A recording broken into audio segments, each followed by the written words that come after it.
महिलाओं में बालों का गिरना बहुत लंबे समय से आम समस्या है। फीमेल हेयर लॉस बहुत कॉमन हो चुका है। इससे बॉल्डनेस भी होती है। इसके कौन कौन से और क्या क्या कारण हैं और इसका सही इलाज क्या है, आज हम इसके बारे में आपसे बात करेंगे। दोस्तों, मेरा नाम है एम ए खान, कॉस्मेटोलॉजिस्ट, तहसील रोड, कासगंज। दोस्तों, जो फीमेल हेयर लॉस है, जिसको हम फीमेल पैटर्न हेयर लॉस भी कहते हैं, अगर हम हेयर लॉस की बात करते हैं तो ये पुरुषों में भी देखने को मिलता है। ये बॉल्डनेस बहुत ही कॉमन होती है और पुरुषों का जो हेयर लॉस का पैटर्न होता है उसमें से जो बाल आगे से जाते हैं और उसको डायग्नोज करना हमारे लिए बहुत इजी रहता है। लेकिन जब महिलाओं में जो हेयर लॉस का पैटर्न है उसमें महिलाओं के 98% तक जो आगे के बाल होते हैं वो इंटैक्ट रहते हैं। इसमें जो बालों का ज़्यादातर गिरना शुरू होता है उसको central part of the scalp, जिसको हम मिड स्कैल्प भी बोलते हैं। हेयर लॉस कुछ महिलाओं में 16 से लेकर 20 साल की एज से शुरू हो सकता है। जब मेंस्ट्रुअल साइकिल स्टार्ट होता है तो उसमें जब ब्लड लॉस ज़्यादा होता है तो आपके एनीमिक होने के चांसेस होते हैं, जिसके कारण आपका हेयर लॉस स्टार्ट हो जाता है। दूसरा कारण अगर हम बात करें तो मेनोपॉज भी हो सकता है या फिर प्री मेनोपॉज के समय भी हेयर लॉस को देखने को अक्सर करके देखा जा सकता है। और अक्सर महिलाएं at the age of 50 they suffer from the hair loss. उनका बालों का झड़ना या गिरना अक्सर करके शुरू हो जाता है। महिलाओं के जो हेयर लॉस को हम लोडविंग क्लासिफिकेशन से भी क्लासिफाई करते हैं। इसमें 3 ग्रेड रहते हैं। तो आपके पहले ग्रेड में जो हेयर लॉस होता है सेंट्रल पार्ट से होता है। आपका जो पार्टिंग लाइन होती है, आपकी जो बालों को आप सेपरेट करते हैं, उस लाइन को हम पार्टिंग लाइन बोलते हैं, वो चौड़ी होने लगती है और उसमें एक गैप दिखना स्टार्ट हो जाता है। अब अगर हम बात करें ग्रेड 2 की, तो जो आपका क्राउन एरिया है उसमें काफ़ी हेयर लॉस बढ़ जाता है और जो आपकी पार्टिंग लाइन होती है वो पहले से और ज़्यादा वाइड हो जाती है और ज़्यादा बढ़ जाती है। इसके अलावा जो ग्रेड 3 है उसमें हेयर लॉस का सबसे एडवांस पैटर्न है। इसमें जो बॉल्डनेस है वो काफ़ी ज़्यादा दिखने लगती है। मगर ऐसा क्या कारण है कि महिलाएं जो हैं उनकी जो बॉल्डनेस है वो दिखती कम है, विजिबल कम होती है। सर पे उनके होता है बॉल्डनेस लेकिन वो दिखता बहुत कम है। तो ऐसे कौन कौन से कारण हैं? जैसा हमने शुरू में आपको बताया, जो महिलाओं की फ्रंटल हेयर लाइन होती है वो इंटैक्ट रहती है, तो जो आगे के बाल हैं उसमें वो उनको पीछे ले जाकर उसको कवर कर लेती हैं।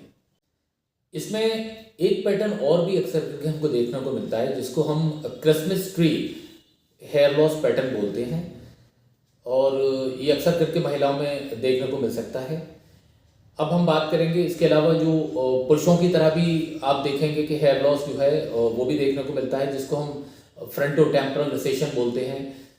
और जो बाल हैं जब ये तेज़ी से गिरते हैं तो इसमें बहुत ज़्यादा आपको परेशान होने की ज़रूरत नहीं है, क्योंकि बाद में ये स्टेबलाइज हो जाते हैं।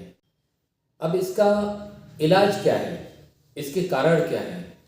कहीं आप एनीमिक तो नहीं हैं, कहीं आपके शरीर में जो आयरन की मात्रा है वो तो कम नहीं है, कहीं आपको हाइपोथायराइडिज्म तो नहीं है, या आपको पीसीओएस तो नहीं है, या कोई ऐसी बीमारी जिसकी वजह से आपको हेयर लॉस हो रहा है।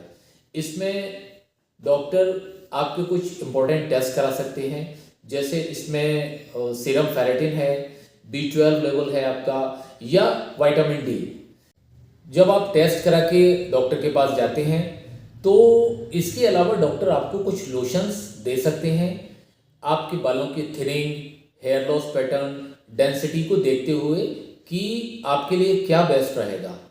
अगर हम US FDA अप्रूव्ड लोशंस की बात करें तो इसमें सिर्फ मिनॉक्सिडिल है, that is US FDA approved for female and male pattern hair loss. इसको बहुत कंपनीज बनाती हैं, तो जो बेस्ट होता है आपके डॉक्टर वो लगाने को आपको दे सकते हैं। इसमें 2 स्ट्रेंथ रहती हैं मिनॉक्सिडिल में, एक इसमें 5% आता है, एक इसमें 2% आता है। एक बार इसको रात में अप्लाई किया जाता है अगर आप 5% यूज़ कर रहे हैं। अगर आप 2% आपके डॉक्टर ने आपको सजेस्ट किया है तो इसको वो सुबह शाम भी आपको लगाने को बोल सकते हैं। जब भी आप इसको अपने स्कैल्प पर लगाएं तो इसका आपको ख्याल रखना है कि आपका स्कैल्प ड्राई होना चाहिए, सूखा होना चाहिए, गीला बिल्कुल नहीं होना चाहिए, और आपको सिर्फ उसी एरिया में इसको लगाना है जो एरिया आपका इफेक्टेड है और जिसमें आपके हेयर लॉस ज़्यादा हो रहा है।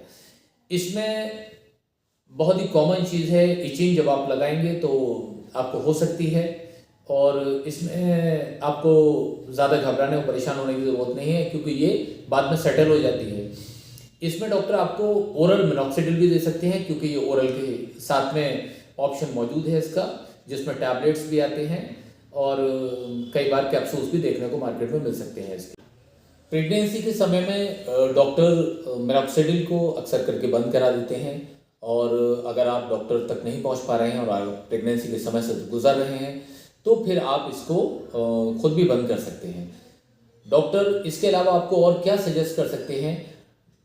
पीआरपी के लिए आपको बोल सकते हैं डॉक्टर, जिसमें डॉक्टर आपके ब्लड से रिच प्लाज्मा लेते हैं और उसको लेकर आपके स्कैल्प में इंजेक्ट करते हैं, जिससे जो ग्रोथ फैक्टर्स हैं वो काफ़ी रिलीज होते हैं, जो बालों की जड़ों को ग्रोथ करते हैं और काफ़ी स्ट्रॉन्ग करते हैं बालों को। आजकल हमने देखा है कि एक्सोसोम्स ट्रीटमेंट भी काफ़ी देखने को मिल रहा है।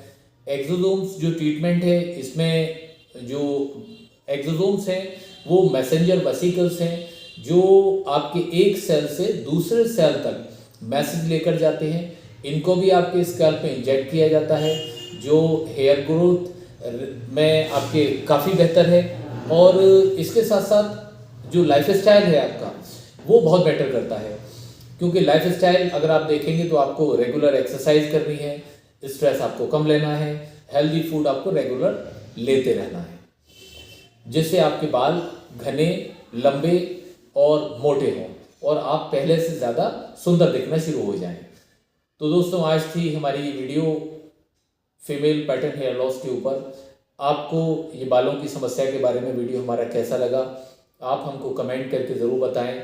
वीडियो को लाइक करना, शेयर करना और सब्सक्राइब करना ना भूलें। धन्यवाद।